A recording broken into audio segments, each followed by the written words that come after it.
قرآن مجید میں دعا کا لفظ مختلف معنوں میں استعمال ہوا ہے۔ نمبر 1، دعا بمعنی ندا، آواز دینے کے معنوں میں۔ دعا کا مطلب کیا؟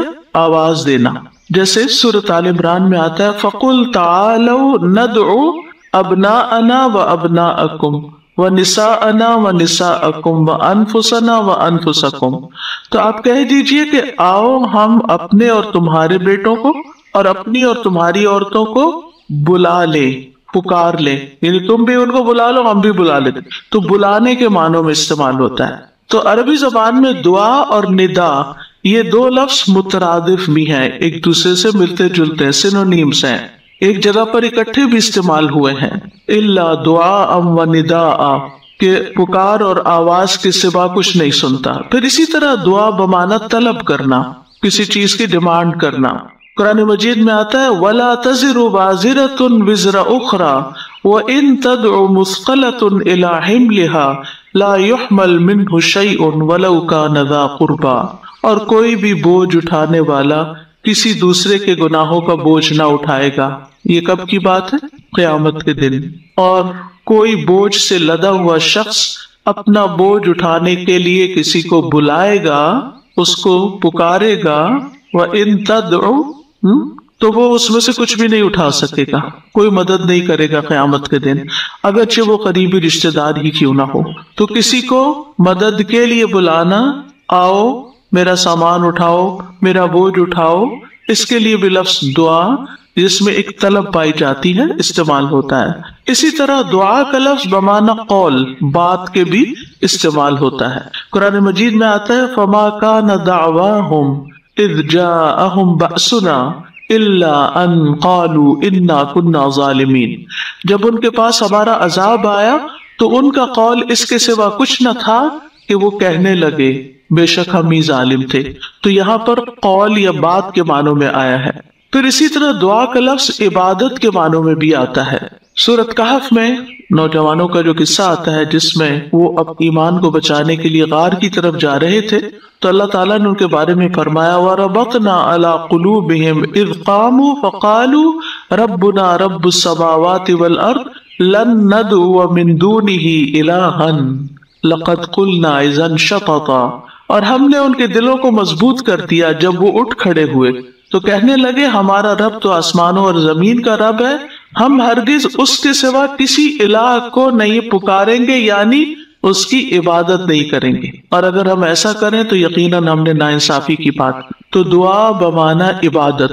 پھر اسی طرح پانچواں معنی قرآن مجید میں دعا بمعنی فریاد کرنا، طلب کرنا، فریاد کرنا، اور اس میں وَإِن كُنتُمْ فِي رَيْبٍ مِّمَّا نَزَّلْنَا عَلَىٰ عَبْدِنَا فَأْتُوا بِسُورَةٍ مِّن مِّثْلِهِ وَادْعُوا شُهَدَاءَكُمْ، اگر تمہیں اس قرآن میں شک ہے جو ہم نے اپنے بندے پر نازل فرمایا تو اسی طرح کی ایک سورت تم بھی بنا لاؤ اور اللہ کے سوا اپنے گواہوں مددگاروں کو بھی بلا لو، فریاد کرو کہ وہ آئے اور تمہاری مدد کرے، یعنی مدد کے لیے پکارنا، یہ معنی ہے۔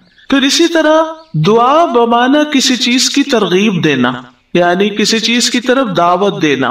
نوح علیہ السلام نے اپنی قوم کو پکارا تھا قال رب انی دعوت قومی لیلا ونہارا، اس نے کہا ہے میرے رب بے شک میں نے اپنی قوم کو رات اور دن پکارا، ان کو دعوت دیتا رہا دین کی طرف، اپنے رب کی طرف۔ اور اس میں معنی عبادت کا بھی ہے کہ اللہ کی عبادت کرو، تو عبادت کی دعوت میں ان کو دیتا رہا۔ پھر اسی طرح دعا بمعنی منسوب کرنا، نسبت دینا، ادعوہم لآبائہم، ان بچوں کو ان کے حقیقی باپوں کی نسبت سے پکارو، یعنی ادعوہم کا مطلب ہے کہ ان کو اپنے باپوں کی طرف ہی منسوب کرو، جن کے وہ بچے ہیں باپ کا نام نہیں بدلو۔ اور آٹھواں معنی ہے سوال کرنا، دعا بمعنی سوال، جیسے بنی اسرائیل نے موسیٰ علیہ السلام سے کہا قالوا ادع لنا ربک یبین لنا ما ہی، انہوں نے کہا تم اپنے رب سے ہمارے لیے دعا کرو۔ تو یہ جو دعا ہے یہ بمعنی سوال ہے، یعنی مانگو کہ وہ ہمارے لیے بیان کر دے کہ وہ گائے کس طرح کی ہو۔ تو قرآن مجید میں یہ دعا کا لفظ مختلف معنوں میں استعمال ہوا ہے، لیکن دعا کا عمومی شرعی معنی کیا ہے؟ اللہ کی بارگاہ میں عاجزی کے ساتھ سوال کرنا اور اللہ کے پاس جو خیر ہے اس میں راغب ہونا، رغبت رکھنا۔ اللہ کی بارگاہ میں اللہ کے حضور عاجزی کے ساتھ سوال کرنا، چیخ چلا کے نہیں بلکہ بہت ہمبل طریقے سے، اور جو خیر اللہ کے پاس ہے اس میں رغبت رکھنا، اس کا شوق رکھنا۔ طیبی کہتے ہیں اس سے مراد ہے اللہ کی بارگاہ میں انتہا درجے کی عاجزی، انکساری اور محتاجگی ظاہر کرنا۔ جیسے موسیٰ علیہ السلام نے دعا کیا کی تھی، رب انی لما انزلت الی من خیر فقیر، اپنے فقر، اپنی محتاجی، اپنی ضرورت کا اظہار کیا تھا، انی لما انزلت الی من خیر فقیر۔ امام ابن قیم کہتے ہیں اس سے مراد ہے ایسی چیز کو طلب کرنا جو دعا کرنے والے کو فائدہ دے، یعنی فائدے کی چیز حاصل کرنے کے لیے سوال کرنا، اور ایسی چیز کو دور کرنے کے لیے طلب رکھنا جو اس کو نقصان دیتی ہو۔ تو پھر دو طرح سے دعا کرتا ہے انسان، کچھ فائدے کی چیزیں مانگتا ہے اور کچھ نقصان والی چیزوں کو دور کرنے کے لیے اللہ سے درخواست کرتا ہے۔ ہماری شریعت میں دعا کی دو بڑی اقسام ہیں، ایک ہے دعائے عبادت اور ایک ہے دعائے مسئلہ۔ دعائے عبادت کیا ہے؟ اس سے مراد ہے کہ انسان اللہ سے ثواب کی امید رکھتے ہوئے، اس کے عذاب سے ڈرتے ہوئے اس کی عبادت کرے، اس میں سوال نہیں ہے۔ تو عربی میں دعا بمعنی عبادت بھی استعمال ہوتا ہے، بات ہے نا، وقال ربکم ادعونی استجب لکم ان الذین یستکبرون عن عبادتی سیدخلون جہنم داخرین۔ اس میں دعا کے دونوں معنی آ گئے، اور تمہارے رب نے فرمایا کہ مجھ سے دعا کرو میں تمہاری دعا قبول کروں گا، یہ تو سوال ہو گیا۔ اور دوسرا، بے شک وہ لوگ جو میری عبادت سے تکبر کرتے ہیں عنقریب و ذلیل و خوار ہو کر جہنم میں داخل ہوں گے۔ تو یہاں عبادت کا معنی بھی آ گیا عبادت کے لفظ کے ساتھ، یعنی دعا ایک طرح سے عبادت ہے۔ تو دعائے عبادت کیا ہے کہ انسان اللہ سے ثواب کی امید رکھتے ہوئے، اس کے عذاب سے ڈرتے ہوئے اللہ کی عبادت کرے، جیسے نماز پڑھے، روزہ رکھے، قرآن کی قرآت کرے، تسبیح کرے، صدقہ کرے، اللہ کی طرف لوگوں کو دعوت دے، تعلیم کا کام کرے۔ تو انسان ان میں سے جو بھی عبادت کا کام کرے گا وہ دراصل اللہ کی طرف راغب ہوگا، کیونکہ دعا میں رغبت پائی جاتی ہے۔ اور جو شخص مثلا نماز پڑھتا ہے تو گویا وہ زبان حال سے دعا کر رہا ہوتا ہے، اللہ سے بخشش مانگ رہا ہوتا ہے کہ اللہ تعالیٰ ہمارے اوپر رحم کیجیے، ہم نے جو گناہ کیے ہیں آپ ان کو معاف کر دیجیے، کیونکہ نماز بذات خود کیا کرتی ہے؟ بلاؤں کو ٹالتی ہے، گناہوں کو معاف کرنے کا ذریعہ ہے، ٹھیک ہے۔ اچھا، صدقہ کیا کرتا ہے؟ گناہوں کی آگ بجھاتا ہے، ٹھیک ہے۔ تو یہ جو گناہوں کی آگ کا بجھنا ہے، یہ ہم بول کے بھی کہہ سکتے اللہ ہمیں جہنم کے عذاب سے بچا، تو وہ ہماری زبان بول رہی ہوتی، لیکن جب ہم صدقہ دے رہے ہوتے ہیں تو گویا ہمارا عمل جو ہے وہ اسی چیز کا تقاضا کر رہا ہے کہ ہم اپنے اوپر سے گناہوں کا بوجھ اتارنا چاہتے ہیں۔ تو ایک دعا سوال کے انداز میں ہوتی ہے اور ایک دعا حال کے ساتھ بیان ہو رہی ہوتی ہے، عمل کے ساتھ ہو رہی ہوتی ہے۔ اور دوسری جو دعائے مسئلہ ہے جس میں مانگنے کی دعا ہوتی ہے، تو وہ یہ ہے کہ انسان دنیا اور آخرت کی کوئی بھی بھلائی طلب کرنے اور دنیا اور آخرت کے نقصان کو دور کرنے کا سوال اللہ سے ہی کرے۔ دنیا اور آخرت کی کوئی بھی بھلائی مانگنا اور دنیا اور آخرت کے کسی بھی نقصان سے بچنا، یہ بس اللہ ہی سے کرے اس کا سوال۔ یہ دعائے مسئلہ ہے، سوال کرنے والی، یعنی وہ دعا جس میں ہم سوال کرتے ہیں۔ کن چیزوں کا سوال کرتے ہیں؟ دنیا اور آخرت دونوں، آخرت نہیں بھولنی۔ ربنا آتنا فی الدنیا حسنۃ وفی الآخرۃ حسنۃ وقنا عذاب النار۔ تو دنیا اور آخرت کی حسنہ مانگنا اور دنیا اور آخرت کے عذاب سے، مصیبت سے بچنا، وقنا عذاب النار۔ سب سے بڑی مصیبت تو آگ ہے نا، یعنی اس کی کوئی تکلیف انسان کو پہنچے۔ نبی صلی اللہ علیہ وسلم نے فرمایا دعا عبادت ہے۔ قال الدعاء هو العبادۃ قال ربکم ادعونی استجب لکم۔ تمہارے رب کا فرمان ہے میں پکارنے والے کی دعا قبول کرتا ہوں جب وہ مجھے پکارتا ہے۔ تو دعا جو ہے یہ عبادت کی اقسام میں سے سب سے عظیم قسم ہے۔ امام خطابی اپنی کتاب شأن الدعاء میں کہتے ہیں، اس حدیث کی وضاحت کرتے ہوئے الدعاء هو العبادہ، وہ کہتے ہیں کہ دعا عبادت کا ایک بڑا حصہ ہے یا سب سے افضل عبادت ہے. جیسے کہ لوگ کہتے ہیں لوگ بنو تمیم ہیں اور مال اونٹ ہے، یعنی لوگوں کو دیکھنا تو بنو تمیم کو دیکھو، مطلب سب لوگوں سے افضل ہیں. نبی صلی اللہ علیہ وسلم اسی سے تھے نا، اور ان کی تعداد بھی زیادہ تھی. اور اسی طرح عربوں کے ہاں مال کی سب سے بڑی قسم اونٹ ہوا کرتے تھے. وہ کہتے ہیں مال تو اصل میں اونٹ ہے اور لوگ تو بنو تمیم ہی ہے. تو اسی طرح کہا گیا دعا تو عبادت ہی ہے. الدعاء هو العبادہ، دعا ہی عبادت ہے. الحج عرفہ، اس کا یہ مطلب ہے کہ صرف عرفہ میں جاؤ، یہ نہیں. مطلب یہ ہے کہ جتنے بھی ارکان آپ حج کی ادا کرتے ہیں ان میں سے عرفہ کے دن کا قیام اگر کسی نے پا لیا تو اس کا حج ہو گیا، اور وہ سب سے بڑا دن ہے جس میں بخشش ہوتی ہے. تو یہ عربوں کے کہنے کا ایک انداز بھی ہے نا. اور مراد اس سے کیا ہے کہ دعا سب سے افضل عبادت ہے اور ساری اطاعتوں اور ساری بندگیوں کا مغز ہے کہ انسان اپنی ہر پریشانی اور ہر ضرورت میں اللہ کی طرف متوجہ ہو جائے. یہ ہے اصل مقصد. اگر کسی مشکل میں پڑ گیا ہے تو اس مشکل کے دور ہونے کے لیے بس اللہ ہی کی طرف رجوع کرے اور اسی کا انتظار کرے کہ وہی کاٹے گا. لوگوں سے توقعات ہٹا لے.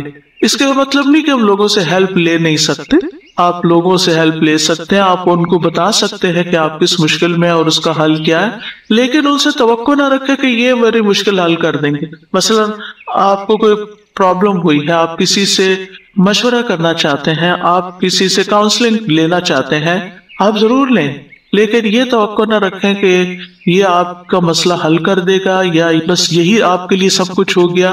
اس کو اللہ سبحانہ وتعالیٰ سے آگے نہ رکھیں. کہتے ہیں نا ہمت مردہ مدد خدا.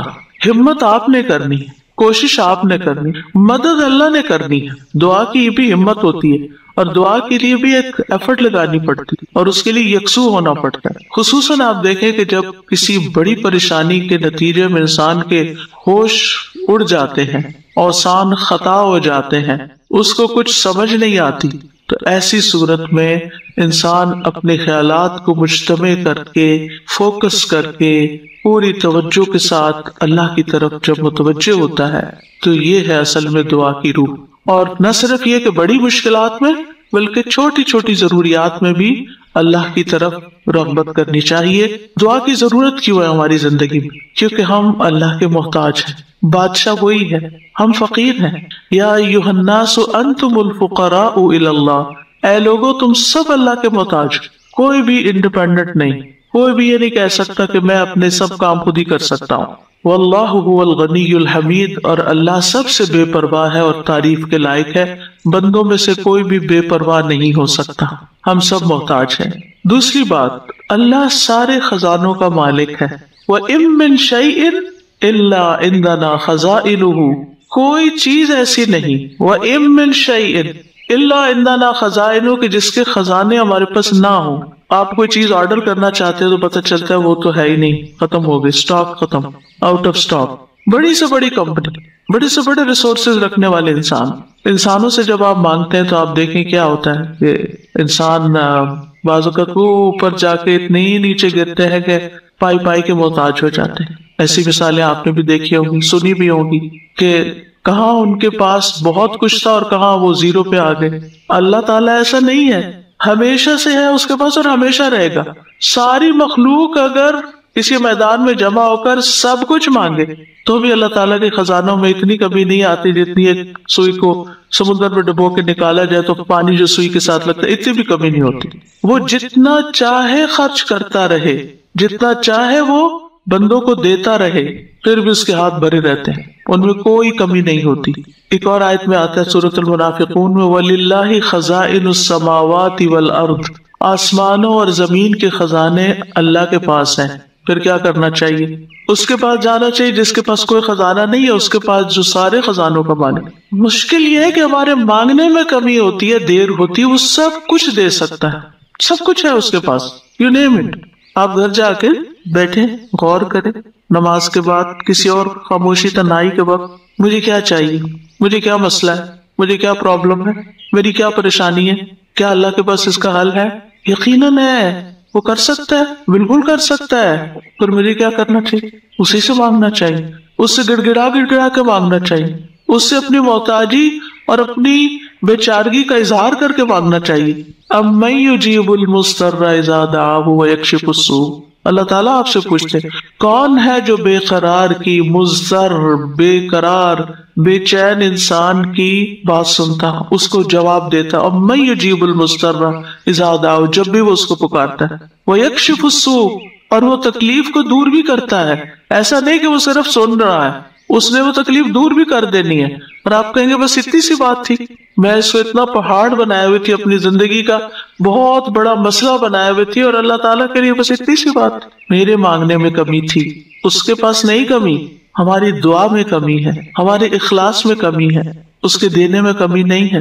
اس طرح پکارا کریں نا کہ اللہ تعالیٰ آپ تو دے کر کسی کمی کا شکار نہیں ہوتے، لیکن میری کمی پوری ہو جائے گی۔ پھر آپ دیکھیں ہر بھلائی دینے اور ہر تکلیف دور کرنے پہ قادر ہے۔ سورۃ الانعام میں آتا ہے وَإِن يَمْسَسْكَ اللَّهُ بِضُرٍّ فَلَا كَاشِفَ لَهُ إِلَّا هُوَ وَإِن يَمْسَسْكَ بِخَيْرٍ فَهُوَ عَلَى كُلِّ شَيْءٍ قَدِيرٌ، اگر اللہ تجھے کوئی تکلیف پہنچائے تو اس کے سوا کوئی دور کرنے والا نہیں، اور اگر وہ تجھے کوئی بھلائی پہنچائے تو وہ ہر چیز پر پوری طرح قادر ہے، وہ سب کچھ کر سکتا ہے، وہ قادر ہے۔ نہ آپ کی کوئی خیر اور بھلائی کو لے جا سکتا ہے، کیونکہ عام طور پہ ہم وہم کا شکار رہتے ہیں کہ اگر میری اس نعمت کا کسی کو پتہ چل گیا تو پھر کیا ہوگا، شاید وہ نظر ہی لگ جائے اور نعمت چھین ہی جائے۔